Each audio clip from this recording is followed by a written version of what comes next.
हाँ भाई दोस्तों, नमस्कार, सबको प्रणाम, सबको नमस्कार, सबको नमस्ते। और एक बार जो है आपका फिर से इस ऑनलाइन डिजिटल प्लेटफॉर्म पर हार्दिक स्वागत और अभिनंदन है। जैसा कि आप सभी लोगों को पता है, हम दोस्तों की अपन बात कर रहे थे, अपना एक टॉपिक चल रहा था जिसका नाम था समायोजन। और समायोजन के ऊपर अपन कुछ टॉपिकों के ऊपर चर्चाएं कर चुके थे, कुछ चीज़ों के ऊपर अपन बात कर चुके थे।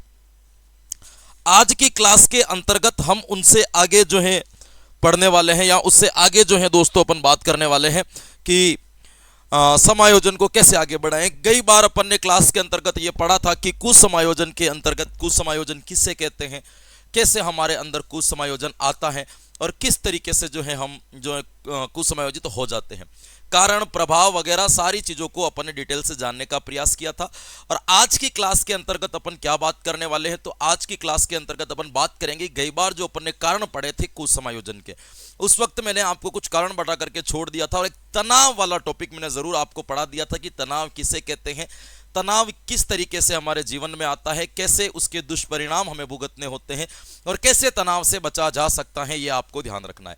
आज अपन बात करने वाले हैं दोस्तों दूसरी चीज जिसके अंतर्गत अपन बात करेंगे कि नंबर 2 पर यदि मैं बात करूं कि कुसमायोजन के कारण या समायोजन की आवश्यकता हमें क्यों पड़ती है, ये टॉपिक अपन पढ़ रहे थे। और आपको ये ध्यान रखना है कि समायोजन की आवश्यकता क्यों पड़ती है।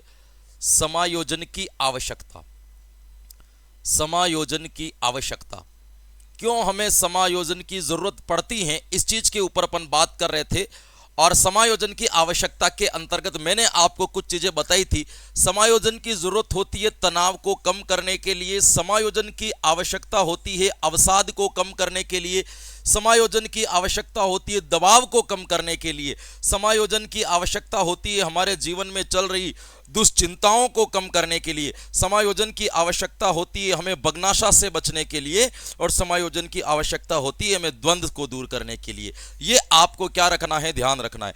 उसमें से मैंने एक चीज आपको पढ़ा दी थी, वो कौन सी चीज पढ़ाती थी मेरे दोस्तों, तनाव की बात जो है अपन ने कर ली थी, और तनाव को हमने थोड़ा सा क्या कर लिया था, समझ लिया था। आपको ध्यान रखना है। अब किसकी बात करने वाले हैं, या अब हम कौन सी चीज समझने वाले हैं, तो आज हम बात करेंगे अवसाद की, दबाव की, दुश्चिंता की, बगनाशा की और द्वंद्व की। सारी चीजें आज की क्लास में अपन कंप्लीट करके आगे बढ़ेंगे। फिर एक क्लास में और लूंगा जिसके अंतर्गत आपको इनकी जो युक्तियां हैं वो पढ़ा दूंगा, और उसके बाद में आपके समायोजन वाला टॉपिक खत्म है ना। आज के बाद एक क्लास और लगेगी, एक मान लो, दो मान लो, एक दो क्लास के अंतर्गत आपके समायोजन पूरा हो जाएगा। अब देखिएगा मेरे दोस्तों, यहां पे अपन बात करते हैं, मैं बात करता हूं, आपके सामने लिखता हूं मेरे दोस्तों अवसाद। क्या चीज पढ़ते हैं अपन, अवसाद। अवसाद को क्या कहा जाता है दोस्तों, अवसाद को कहा जाता है आपके डिप्रेशन। अवसाद को अपन क्या कहेंगे, डिप्रेशन। हमारी जीवन के अंतर्गत डिप्रेशन जो है वो कहां से आता है, किस तरीके से डिप्रेशन बढ़ता है, इस चीज को आपको समझना है। ध्यान रखिएगा, डिप्रेशन एक ऐसी चीज है जो हमारी जिंदगी में सीधी सीधी नहीं आती है। भाई ये भी एक प्रकार की बीमारी है, लेकिन ये एक ऐसी बीमारी है जो हमारी जिंदगी में अपने आप या सीधी सीधी जो है दोस्तों कन्वर्ट नहीं होती है। इसके पीछे कारण है, ध्यान रखना। अवसाद का जन्म तनाव से होता है, ये ध्यान रखिएगा। अवसाद का जन्म जो होता है ना, लाइन लिख रहा हूं मैं, अवसाद का जो जन्म होता है वो किससे होता है, अवसाद का जो जन्म होता है वो किससे होता है, आपके तनाव से होता है। अवसाद का जन्म किससे होता है, तो ध्यान रखना, अवसाद का जन्म तनाव से होता है। जन्म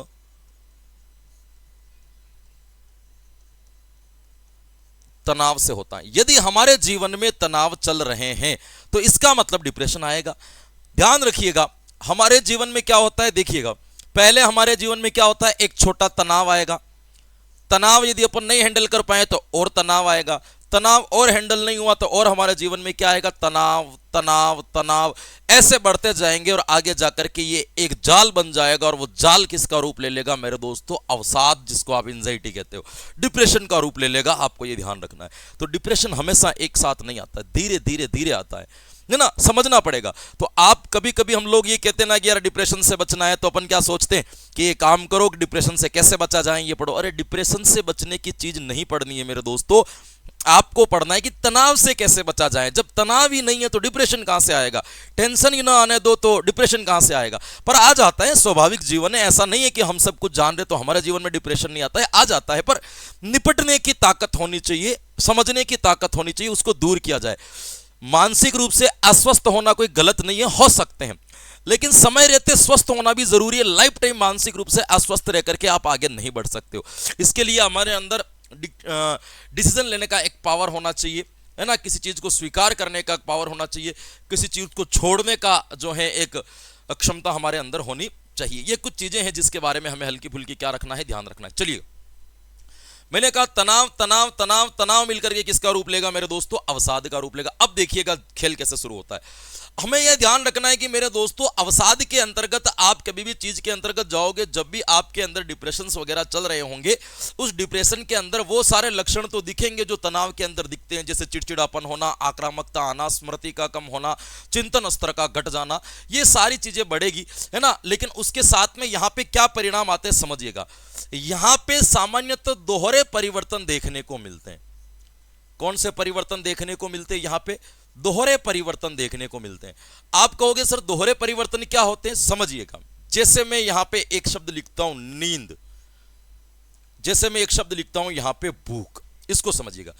डिप्रेशन में चलने वाले व्यक्ति को नींद कम भी आती है, डिप्रेशन में चलने वाले व्यक्ति को नींद अधिक भी आती है। दोनों तरफ से इसके रिजल्ट्स दिखेंगे कि यदि कोई व्यक्ति डिप्रेशन के अंदर चल रहा है तो जरूरी नहीं है कि उसके अंदर नींद घटेगी, हो सकता है कि उसकी नींद की क्षमता बढ़े। तो हमें जब आवश्यकता से अधिक नींद आने लगे तभी ये नहीं समझना है कि हम जीवन में शांति है इसलिए नींद आ गई ना। जरूरत से ज्यादा नींद का मतलब ये हो गया है कि दिमाग रिलैक्स मांग रहा है, अस्वस्थ चल रहा है, उसको शांत होना है।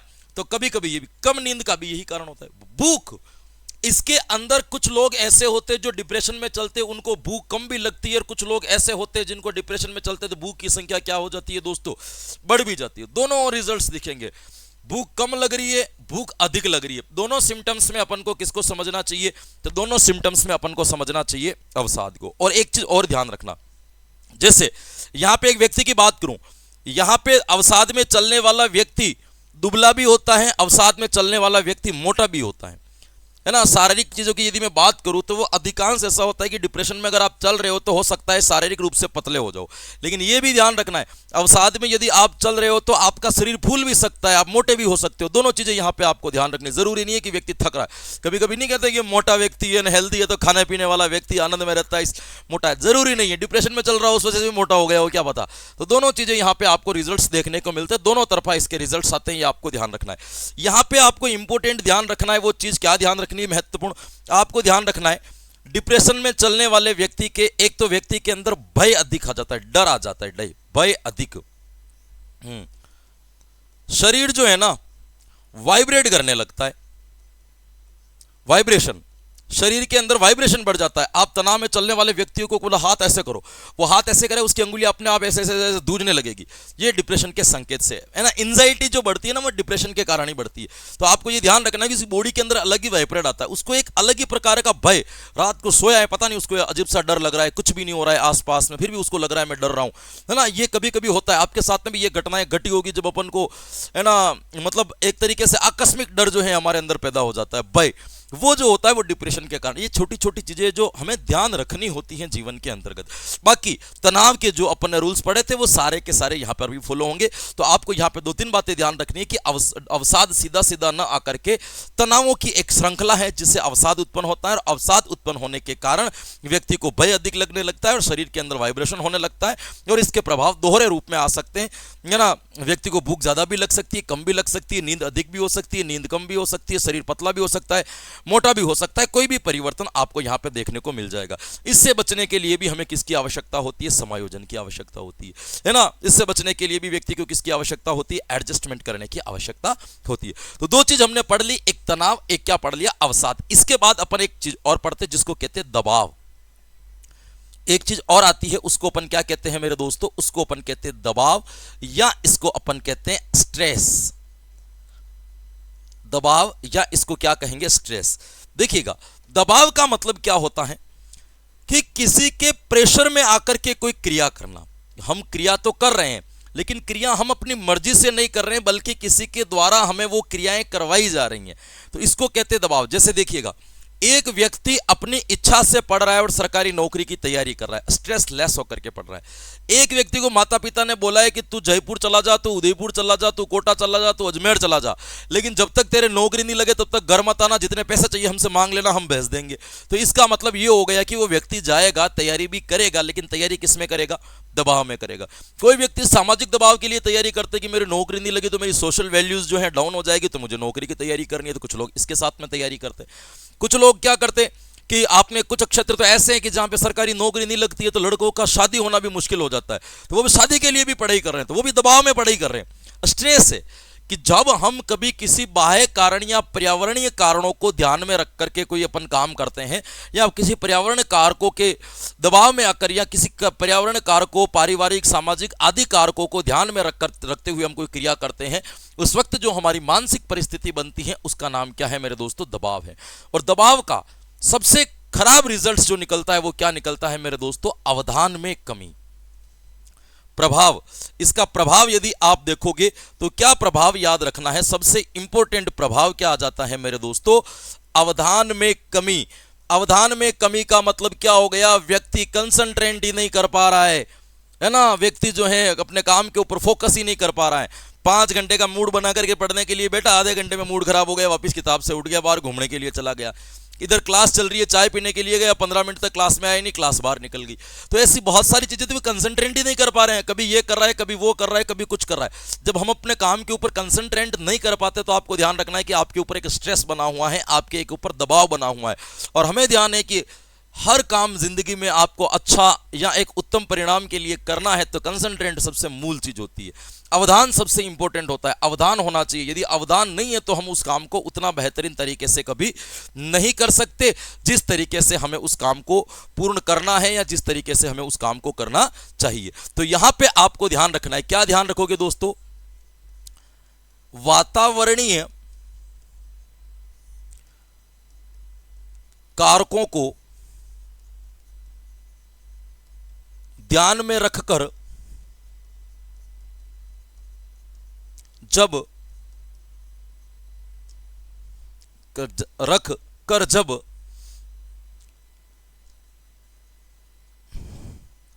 क्रिया की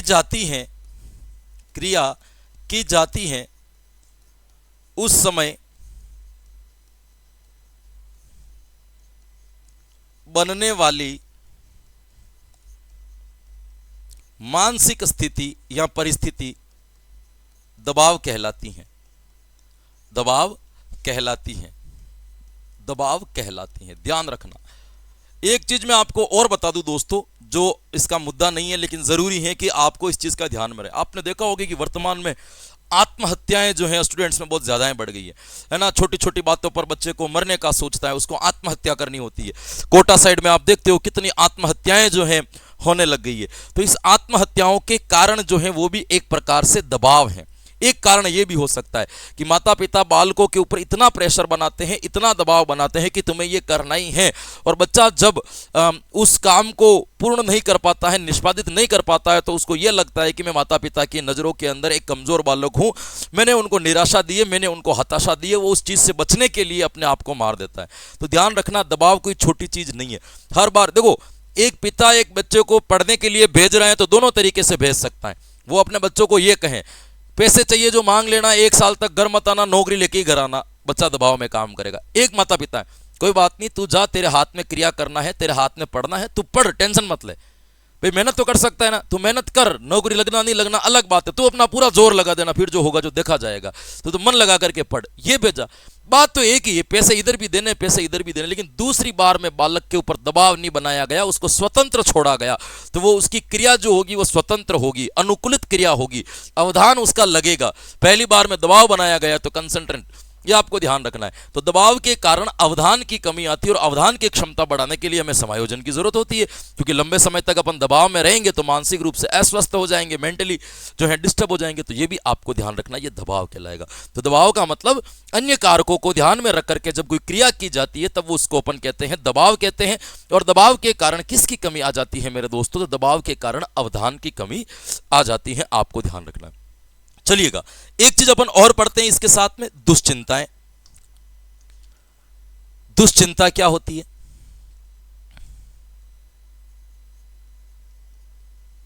दुश्चिंता, देखो दुश्चिंताएं क्या होती है समझिएगा। हमने जब संप्रदाय पढ़े थे तब मैंने आपको, जब सिगमंड फ्राइड को पढ़ाया था तब मैंने आपको एक चीज बताई थी कि हमारे पास में 3 मन होते हैं, चेतन मन, अर्धचेतन मन और अचेतन मन। आपको यह ध्यान रखना, मैंने आपको बताई थी कि ऐसी कोई आवश्यकता है, ऐसी कोई चीज जिसकी इच्छाएं हमें पूरी नहीं हो पाई हो, वो सारी दमित होकर के अचेतन मन में रहती है। यानी कि हमारे कोई भी अनुभव हो वो कहाँ रहते हैं? हमारे अचेतन मन में रहते हैं, सबकॉन्शियस माइंड में सेव रहते हैं। अब आप ये मानो कि हमारे जीवन में कोई दुखद अनुभव है, मान लो 5 साल पहले, 10 साल पहले कोई घटना घटी थी, बड़ी दुखद थी, हमने उसको भूल भुला करके किसके अंदर दबा दिया? अपने अचेतन मन के अंदर दबा दिया। वो चीज कहां पड़ी है? सबकॉन्शियस माइंड में पड़ी है। वो चीज कहां पड़ी है? अपने अचेतन मन के अंदर सेव पड़ी है। अब होगा क्या, इसको ऐसे समझिएगा कि कभी कभी क्या होता है कि हम घर पे अंदर अकेले बैठे होते हैं या कोई भी क्रिया या कोई भी गतिविधि कर रहे होते हैं ना, ऐसी कंडीशंस के अंतर्गत क्या होता है कि अचेतन मन में जो दबी हुई इच्छाएं हैं, जो हमारे दुखद अनुभव हैं, वो अचानक से बाहर निकल जाते हैं। वो अचेतन मन से चेतना में आ जाते हैं और हमें दुखी कर देते हैं, हम मायूस हो जाते हैं, हम हताश हो जाते हैं। उसको कहते हैं दुश्चिंताएं। यह आपको ध्यान रखना है। अचेतन मन से कोई चीज यदि बाहर आ जाए तो उसको अपन क्या कहते हैं? दुश्चिंताएं कहते हैं। यह आपको ध्यान रखना है। और एक कारण है, ध्यान रखना, हमारा अचेतन मन हमारा बड़ा सपोर्टिव है, यह भी आपको पता है कि बड़ा मदद करता है हमारी। अचेतन मन दुश्चिंताओं को सीधे सीधे नहीं फेंकता है। आपको पहले कोई सिम्टम्स याद आएंगे तो पहले अचेतन मन आपको कहेगा कि भाई रुक जा, ज्यादा याद करेगा तुझे रोना पड़ेगा। आप नहीं मानते, हम व्यक्तिगत रूप से इतने वो हैं कि हम ये चाहते हैं कि नहीं, कोई चीज हमें याद आ गई तो वो फिर पूरी आए, जब तक रोएंगे नहीं तब तक अपन को शांति नहीं मिलेगी। हम खुद अचेतन मन से उस चिंता को क्या कर लेते हैं? पूरी की पूरी बाहर निकाल देते हैं, बाकी अचेतन मन उसको रोकने का प्रयास करता है। उदाहरण से समझो, ऐसे समझो कि मान लीजिए कि ऐसा कोई लड़का है जिसको कोई लड़की कुछ साल पहले छोड़ करके चली गई थी, 7 जन्मों तक साथ रहने का उन्होंने वादा किया था, पर किसी कारणवश उसकी शादी किसी और के साथ में हो गई। एक लड़के के लिए वो एक दुखद अनुभव है, लड़का उसको भूल चुका है, 5 साल हो गए। अब मान लीजिए कोई अच्छी जगह पे गया है, किसी जगह पे गया, लड़का अपने घर की छत के ऊपर ही घूम रहा है, घूमते घूमते अचानक से गाने सुनते सुनते उस लड़की का उसके दिमाग में ख्याल आया। एक सिम्टम्स है, ख्याल आया। तो जैसे उसके दिमाग में ख्याल आया ना, तो उस वक्त उसको रुक जाना चाहिए कि नहीं यार छोड़ो, समन करके आगे बढ़ते, क्या ही याद करना, उसको जाने दो। लेकिन नहीं, ख्याल आते हम तो याद करेंगे। जैसे ही ख्याल आया एकदम तो मायूस हो गया। मायूस होने के बाद में फोन हाथ में उठाया, फोन हाथ में उठा करके उसके गैलरी के अंदर जो पुराने उनके जो भी फोटो पड़े होंगे, जो उन्होंने साथ घूम करके सुखद अनुभव लिए होंगे, उनके जितने भी फोटोज वगैरह पड़े होंगे, वो उसको देखेगा। फोटो वीडियो को देख रहा है, फोटो देख रहा है, देख, अभी तक रोना नहीं आया, याद आई रोना नहीं आया, उसको देख रहा है, अभी तक भी रोना नहीं आया। उसके बाद में उसको गैलरी को बंद कर दिया। अब फोन निकाल करके पुरानी चैट पढ़ रहा है, पढ़ता जा रहा है, चैट को पढ़ता जा रहा है, लेकिन अभी तक भी उसको रोना नहीं आया, क्योंकि अचेतन मन रोक रहा है, भाई रुक जा, फोटो देख लिए, रुक जा, दुख आ गए तो रोएगा। फिर उसको चैट पढ़ रहा है, भाई रुक जा, दुख आ गए तो रो, नहीं होगा। फिर वो क्या करेगा कि मान लीजिए उसकी खुद की लड़की की प्रोफाइल में जाकर के उसके शादी वाले फोटो देखेगा, वो अपने हस्बैंड के साथ में घूम रही है अच्छी अच्छी जगह पर, वो फोटो देखेगा। देखने के बाद में सर ऊपर कर देगा, लंबी सांस ले लेगा और ये फटाक से आंसू गिरा देगा। अब देखो, लक्षण हमारे खराब थे, हमें तो अचेतन मन मना कर रहा है कि भाई मत कर मत कर मत कर, हम कह रहे हैं नहीं याद आनी चाहिए, नहीं याद आनी चाहिए, तो नहीं। इसीलिए जीवन में कहा जाता है यादों को कम इकट्ठा करके रखो। लोग कहते हैं कि यादें ही साथ रहती है, बाकी सब चली जाती है। ये यादें दुश्चिंता का कारण बनती हैं। अच्छी यादें तो ठीक है, लेकिन दुखद अनुभव तो दुश्चिंता का कारण बनेगी ना। तो इसीलिए व्यक्ति को यादें ज्यादा खास इकट्ठी करने की जरूरत नहीं है ना। जितनी हो सामान्य तक ठीक है, आए गए भूले चले आगे बढ़े, इससे ज्यादा व्यक्ति को सोचना भी नहीं चाहिए आपको। ठीक है, नैतिकताएं रखो, सामाजिकताएं रखो, लेकिन हम अपने जीवन के अंदर डिप्रेशन नहीं चाहते दोस्तों, हम हमारे जीवन के अंदर दुश्चिंताएं नहीं चाहते। ये कारण है जिस व्यक्ति का नेटवर्क जितना लंबा, उसके जीवन में उतनी ज्यादा दुश्चिंताएं। ये आपको ध्यान रखना है, इसीलिए इन चीजों को कम रखना है हमारे जीवन के अंतर्गत। तो ये दुश्चिंताएं क्या होती है कि वो हमारे अचेतन मन की एक चीज होती है जो अपने आप बाहर निकल करके आ जाती है। मेरे हिसाब से आपको ये समझ में आ गया होगा, एक लॉजिकल आंसर्स मैंने दे दिया। इसीलिए ये कहा जाता है कि किसी भी व्यक्ति के साथ में यदि आप कनेक्ट है ना, तो आपको ये ध्यान रखना है कि जियो उस पल को, जितने टाइम साथ हो उसको जियो। मनोविज्ञान होने, एक साइकोलॉजिस्ट होने के नाते मैं आपको ये बात कह सकता हूं, जीवन में कुछ भी गलत नहीं है, बेशर्त उससे किसी का नुकसान नहीं होना चाहिए। आप जीवन में जो कुछ करते हो वो सब कुछ सही है, बस आपको यह ध्यान रखना है कि जो आप कर रहे हो उससे किसी अन्य व्यक्ति को या किसी अन्य संसाधन को कोई नुकसान नहीं होना चाहिए, बस बाकी सब सही है। गलत यही है, किसी दूसरे का नुकसान हो रहा है, ये गलत है, बाकी सब सही है ना। आपको ये ध्यान रखना है। तो ये आपको पता होना चाहिए कि किसी अन्य का कोई नुकसान नहीं हो जाना चाहिए। देखिए, एक चोर जब दूसरे घर के अंदर चोरी करता है, एक चोर जो है, मान लीजिए कोई लेडी चोर है, वो किसी दूसरे घर के अंदर चोरी करके आई है, जहां पे काम करने जाती है वहां से चोरी करके आई, हम पुलिस एफआईआर करवाते हैं, उसको जेल भिजवा देते हैं। वही औरत जब अपने पति के पर्स से जब पैसे निकालती है ना, तब उसके ऊपर एफआईआर थोड़ी होती है, नहीं होती। क्यों नहीं होती है? क्योंकि जब उसने अपने पति के जेब से पैसे निकाले ना, उसे ये बात सही है कि उसने चोरी की है, लेकिन उससे किसी का नुकसान नहीं हुआ, क्योंकि वो पैसे उसी के ऊपर खर्च होने थे, किसी अन्य का कोई नुकसान नहीं हुआ। लेकिन वो जब दूसरों के घर से चोरी करके आई है, तब क्या हो गया मेरे दोस्तों कि उसके घर का नुकसान हो गया, वो उस पैसों से उसका घर चलता था, उसका नुकसान हुआ। तो ये नियम है। तो इसीलिए जो जितना समय मिला है, साथ जियो, रहो, मस्त रहो और हर क्षण को जियो। याद कुछ भी नहीं रखना है, यादें नहीं बनानी है, क्योंकि जब वो कल छोड़ करके जाएगा तो क्या बढ़ेगी? आपके अंदर दुश्चिंताएं बढ़ेगी। तो क्या होती है मेरे दोस्तों दुश्चिंताएं? तो ध्यान रखना, अचेतन मन से दुखद अनुभव, अचेतन मन से दुखद अनुभव जब याद आते हैं, अचानक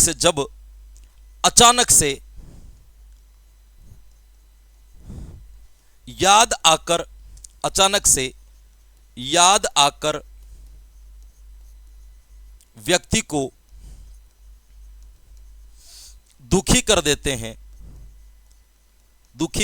हैं, उस समय बनने वाली मानसिक स्थिति दुश्चिंता कहलाती है।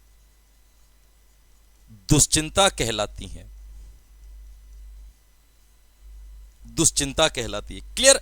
और दुश्चिंता के प्रभाव क्या होते हैं मेरे दोस्तों? तो ध्यान रखना, एक तो यहां पे व्यक्ति अकेला रहना लग जाता है, अकेले रहना शुरू कर देता है, अकेले रहना।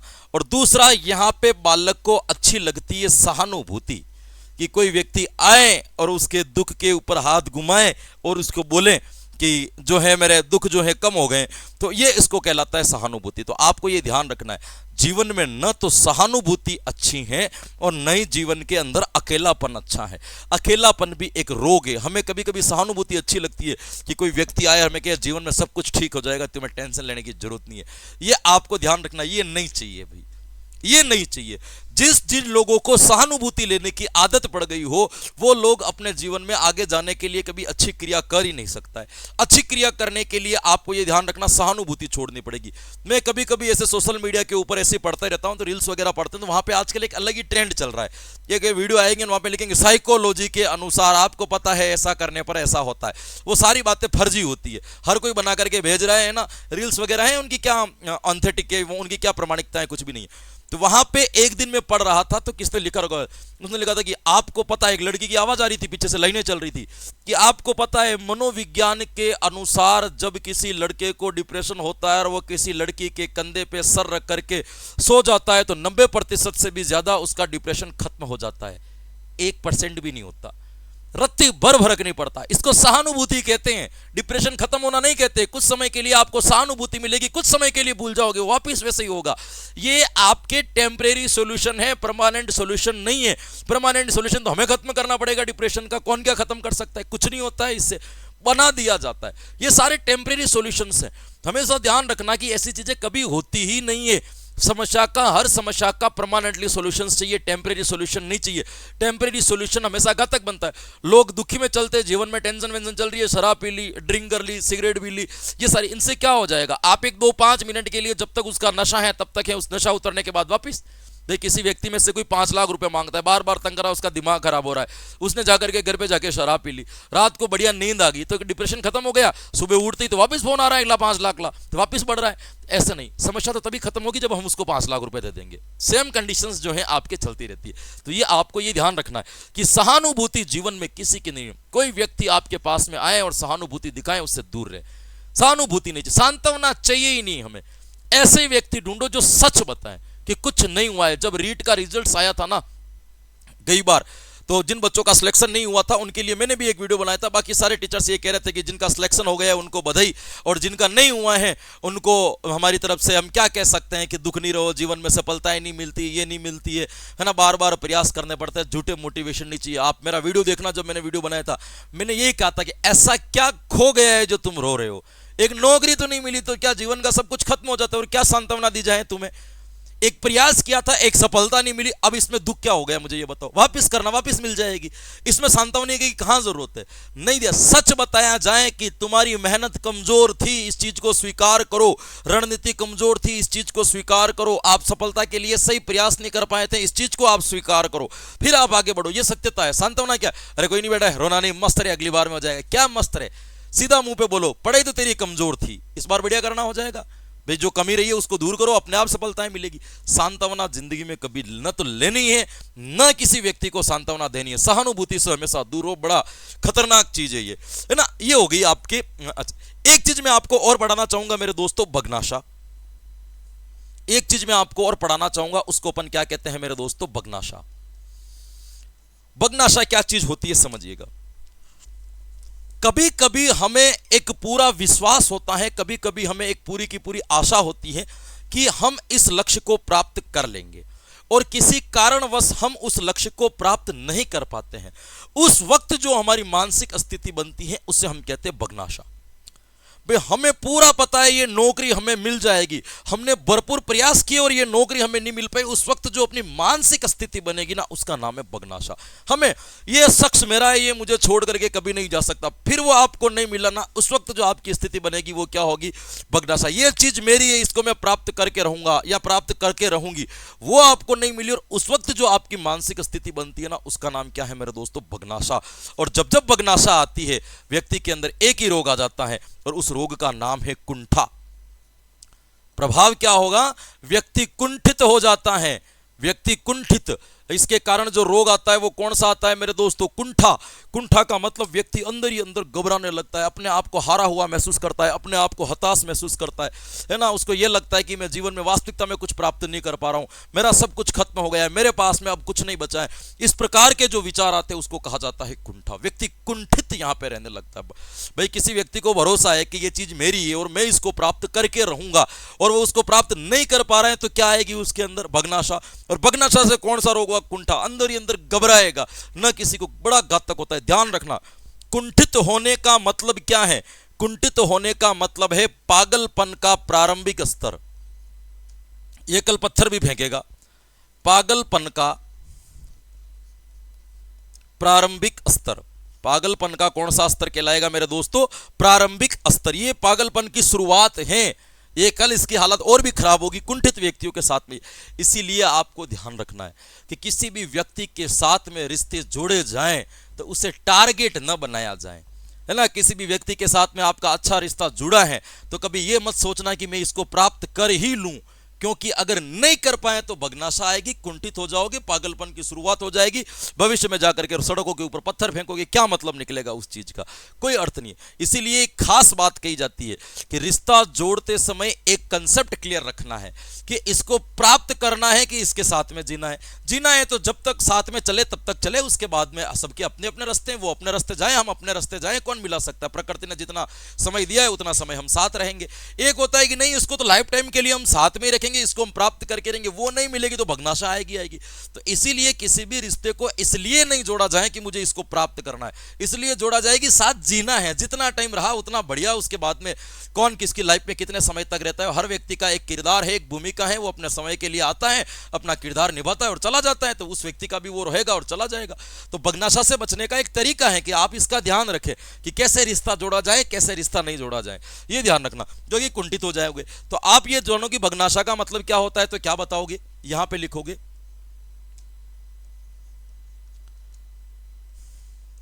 विश्वास के अनुरूप लक्ष्य की प्राप्ति नहीं होने पर, प्राप्ति नहीं होने पर,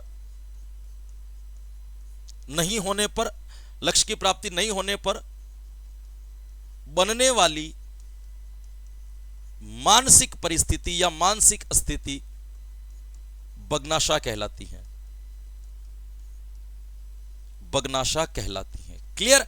तो चारों चीजें मैंने आपको बता दी, दबाव क्या होते हैं, दुश्चिंताएं क्या होती है, भग्नाशाएं क्या होती है, ये सारी चीजें मैंने आपको इसके संदर्भ में एक बार बता दी। एक चीज और पढ़ लेते हैं, छोटी सी द्वंद्व, एक चीज और पढ़ लेते हैं मेरे दोस्तों, द्वंद्व। बड़ा सिंपल सा लॉजिक है, इसको तो लोग बड़े चाह के साथ, बड़े जोश के साथ में पढ़ाते हैं। मैं बड़े सिंपल तरीके से आपको इसको पढ़ाना चाहूंगा कि द्वंद्व को आपको कैसे पढ़ना है। देखिएगा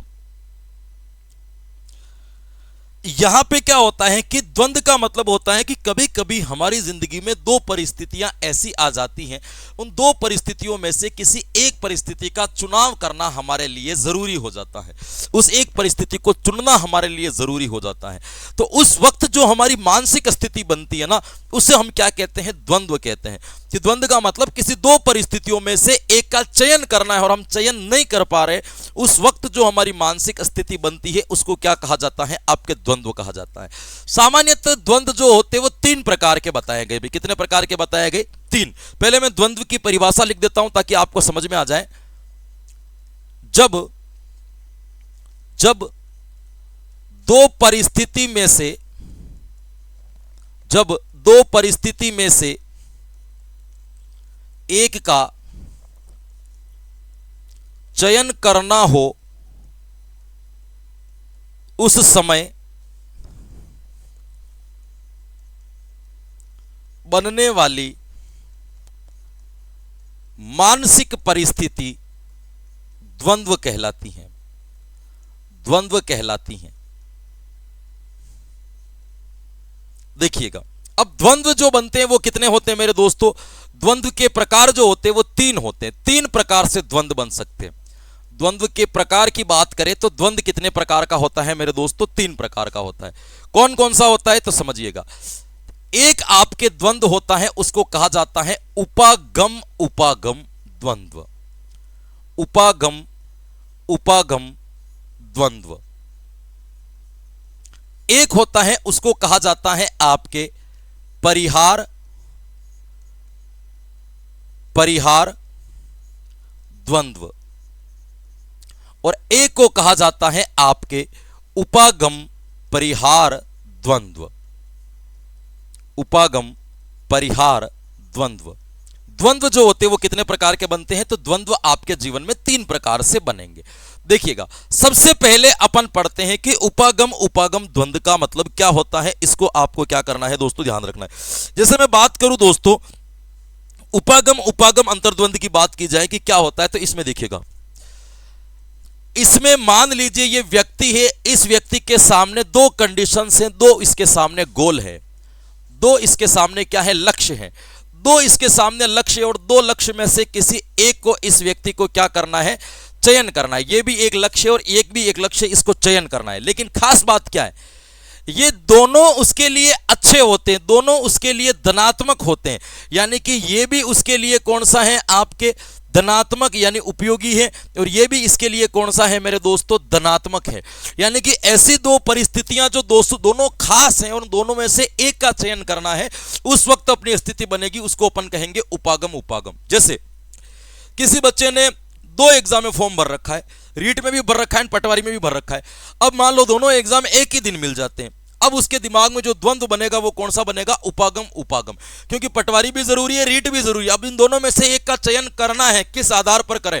तो एक दिमाग में जो उथल पुथल होती है उसको अपन क्या कहते हैं? द्वंद्व। तो द्वंद्व में दोनों परिस्थितियां व्यक्ति के फायदे वाली होती है। एक होती है परिहार, परिहार इसके अंदर भी ये व्यक्ति है, इसके सामने कितने गोल होंगे? इसके सामने 2 गोल होंगे, लेकिन यहां पे ध्यान रखना ये दोनों गोल इसके लिए नकारात्मक होते हैं। ये लक्ष्य भी इसके लिए कौन सा होगा? नकारात्मक, और ये भी कौन सा होगा? नकारात्मक। यानी दोनों उपयोगी नहीं है, फिर भी उसकी मजबूरी है कि इसको एक को चयन करना ही करना है।